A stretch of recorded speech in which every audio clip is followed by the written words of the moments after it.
అండి. అనిత గారు, మరి మొత్తానికి మీకు మీ యుద్ధానికి మళ్ళీ మీ ఆయుధం మీకు దక్కింది కదా, హ్యాపీయా? మరి మీకు అనుకూలంగానే మరి హైకోర్టు తీర్పిచ్చింది కదా, గాజు గ్లాస్ కి అనుకూలంగా మీకు జనసేన పార్టీకి మేడం సంబంధించి. ఆల్రెడీ జనవరి 24 ఎలక్షన్ కమిషన్ గాజు గ్లాస్ సింబల్ అలాట్ చేసేసిందండి. కాకపోతే ఈ ప్రభుత్వము ప్రజల్లో ఒక అయోమయాన్ని కలిగించడానికే ఈ యొక్క ప్రయత్నం తప్పితే ఆల్రెడీ మా యొక్క లీగల్ సెల్ హెడ్ ఆల్రెడీ చెప్పేసారు, జనవరి 24 గ్లాస్ సింబల్ జనసేన పార్టీకి అలాట్ అయిపోయింది. అది మళ్ళీ రీ అలాట్ అయిందా లేదా కనుక్కోవడానికి ఒక పిటిషన్, జనరల్ పిటిషన్ వేస్తే దాన్ని వీళ్ళు గందరగోళాన్ని సృష్టించి క్రియేట్ చేస్తారండి. అంటే అప్పుడు గాజు గ్లాస్ ఏంటంటే అది ఎలా తెలంగాణలో సింబల్ తో పోటీ చేసాం, ఈసారి మన ఆంధ్రప్రదేశ్ లో కూడా అదే సింబల్ తో పోటీ చేస్తున్నాం. సో దీంట్లో గాజు గ్లాస్ సింబల్ అలాట్ లేదన్న విషయంలో ఎటువంటి క్వశ్చన్ లేదు. ఆల్రెడీ జనవరి 24 అలాట్ అయింది. ఆ సింబల్ తో ఆల్రెడీ తెలంగాణ ఎలక్షన్ లో కండక్ట్ చేశాం. అంటే ఇది అంటే ఒక గందరగోళం కావాలని సృష్టించారు అంటున్నారు. ఎవరు సృష్టించారు, ఎందుకు సృష్టించారు, ఎలా సృష్టించగలిగారండి? మీరు అంటున్నారు కదా, ఎలా సృష్టించగలిగారు? మన వైఎస్ఆర్సీపీ ప్రభుత్వము ప్లస్ వాళ్ళ వెనకాలటువంటి ఛానళ్ళు మొదట క్రియేట్ చేసినాయి. దాన్ని అనుసరించి మిగతా ఛానళ్ళు జస్ట్ ఇవి అయోమయ సృష్టి మాత్రమే చేసే తప్పితే ఆల్రెడీ మీరు చూసుకుంటే అఫీషియల్ గా జనవరి 24 అనౌన్స్ అయిపోయింది. ఓకే, కాదండి, మీకు కావాలనే ప్రత్యర్థులు అంటే రాజకీయ పార్టీలు అలా చేశాయి అంటే మీరు వెంటనే మరి ఎందుకు మరి మీ పార్టీ వాళ్ళు స్పందించి దానికి కాదు ఇది కాదు మనదే, ఖచ్చితంగా ఇదే, ఇంక వేరే వాళ్ళకి ఇదేది లేదు, కేవలం వాళ్ళు వేరే పక్షాల వాళ్ళు చేస్తున్నదాన్ని ఎందుకు చెప్పలేకపోయారు? మేడం, బురద వేసే ప్రయత్నం కంటిన్యూగా చేసినప్పుడు ప్రజల్లో అయోమయం లేకుండా ఉండాలంటే ఖచ్చితంగా మనం వాళ్ళ క్లారిటీ ఇవ్వాలి కదండి. ఓకే, అందుకని పార్టీ లీగల్ హెడ్ స్పందించారండి. Okay, right. అయితే మనం మాజీ మంత్రి వివేకానంద రెడ్డి హత్య కేసు విషయానికి వెళ్దామండి. షర్మిల, సునీత ఎలా విమర్శలు చేస్తూ ముందుకు వెళ్తున్నారు, అది అటు వైఎస్ ఇప్పుడు జగన్ కావచ్చు, లేకపోతే ఇటు చూసుకుంటే అవినాష్ రెడ్డిని కావచ్చు. కానీ అవినాష్ రెడ్డి ఇవాళ తాజాగా మాట్లాడారు. ఆయన ఏంటంటే కావాలని బురద జల్లుతున్నారంటే చాలా ఘాటైన విమర్శలు చేశారు. దీనికి సంబంధించి ఏం చెప్తారు?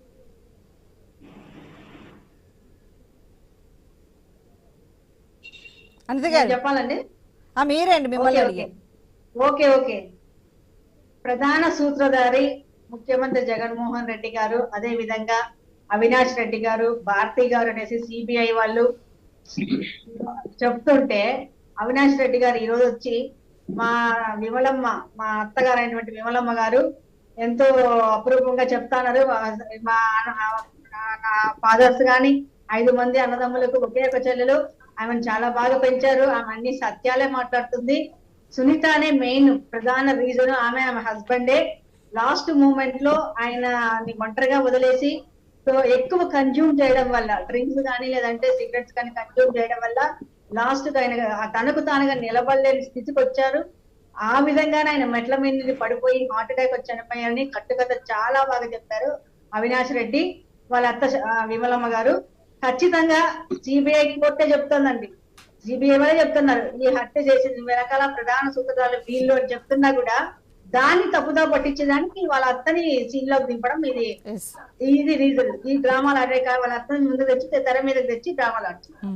ఓకే, రైట్ అండి. గజేంద్ర గారు, మరి అన్న జగన్ ని సొంత చెల్లెళ్ళు ఇద్దరు కూడా, అటు షర్మిల, సునీత ఇద్దరు చాలా విమర్శనాస్త్రాలు ఎక్కువ పెడుతూ జగన్ తన చేతిలో ఉన్న అధికారాన్ని కేవలం తన స్వార్థం కోసం ఉపయోగించుకున్నాడు, ఆయన ఎలా ఆయన గద్దె దింపాలి, ఆయన ఓడించడమే లక్ష్యంగా ముందుకు వెళ్తున్నాం, పదే అవినాష్ రెడ్డి ఆయన హత్య కేసులో ఇన్వాల్వ్ అయ్యారని తెలిసి కూడా ఆయనకి ఎందుకు సీట్ ఇచ్చారు అంటూ వాళ్ళిద్దరూ తోడుగా కలిసి జనాల ముందుకు వెళ్తున్నారు, కొంగు పెట్టి మరీ అందరినీ అడుగుతున్నారు ఓట్స్ అన్ని. దీనికి సంబంధించి విమలమ్మ గారు ఎలా మాట్లాడి ఇవన్నీ చూసాము. అయితే ఇప్పుడు తాజాగా అవినాష్ రెడ్డి చాలా గట్టిగా మాట్లాడారు, దీన్ని ఏమంటారు? ఈ రాష్ట్రంలో కాంగ్రెస్ పార్టీ ఉనికి కోసం, కాంగ్రెస్ పార్టీ నిలబడడం కోసం సొంత కుటుంబంలో వ్యక్తిని తీసుకువెళ్ళి వెళ్ళిపోతారండి ఎవరైనా? ఎందుకు వెళ్ళారు? లేకపోతే అసలు జగన్మోహన్ రెడ్డి గారు ఎందుకు ఎప్పుడు షర్మిలగా ఎన్ని కామెంట్స్ చేసినా, ఎన్ని ఎన్ని ఆరోపణలు చేస్తున్నా ఎందుకు మాట్లాడరు? మానవ సంబంధాల్లో సొంత అన్న తమ్ముళ్ళు, అక్క చెల్లెళ్ళు, తండ్రి కొడుకులు వీళ్ళు అనేక చోట్ల పోటీలు చేసినటువంటి సందర్భాలు దేశంలో కొన్ని వందలుగా కేసులు ఉన్నాయి. అందులో ఇక్కడ కూడా మన రాష్ట్రంలో కూడా జరుగుతున్నటువంటి సంఘటనలు చూస్తే వాస్తవానికి దగ్గరగా వాళ్ళు ప్రాబ్లమ్స్ ఏమున్నాయో తెలియదు కానీ వాళ్ళు అధికారంలోకి రావాలనో లేదా ఇంకొకటి కొన్ని అనివార్య కారణాల వల్ల కాంగ్రెస్ పార్టీలో జాయిన్ అయ్యి కాంగ్రెస్ పార్టీని తీసుకురావడానికి వివేకానంద రెడ్డి గారి హత్యని ముందు పెట్టి దాన్ని హైలైట్ చేసి అధికారంలోకి రావాలి, కాస్త కోస్త సీట్లు సంపాదించుకోవాలి, 100 కన్నా కొద్దిగా ఎక్కువ సీట్లు తెచ్చుకోవాలని తాపత్రయమే తప్ప వివేకానంద రెడ్డి హత్య పైన అక్కడ ఏం జరిగిందో సునీత గారికి స్పష్టంగా తెలుసు. ఎవరు చేశారు, ఎందుకోసం చేశారు, ఎలా చేశారు అన్నది వాళ్ళకి తెలుసు.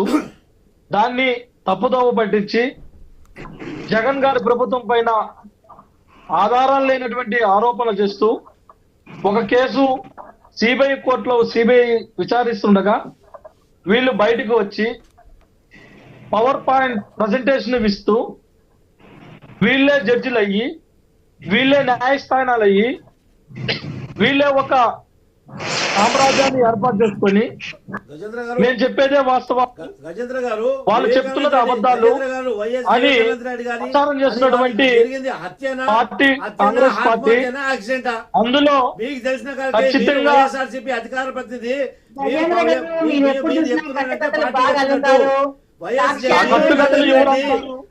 ఎవరికి అవసరమో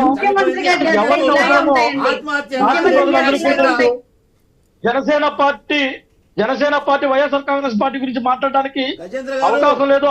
గజేంద్ర గారు ఎందుకంటే ఆ పార్టీకి గుర్తు జనసేన పార్టీకి 6 నెలలకు 3 నెలలకు ఒకసారి గుర్తులు మార్చుకుంటూ గుర్తు ఉనికి కోసం పోరాటం చేసినటువంటి గుర్తులు ఎప్పుడు మార్చారు? సరే గజేంద్ర గారు గుర్తులు మార్చుకుంటే మీరే కావాలని ప్రజల్లో కన్ఫ్యూజన్ క్రియేట్ చేయడానికి మీరే చేశారు ఇదంతా. ఉద్యోగంగా ఉంది జనసేన నాయకులు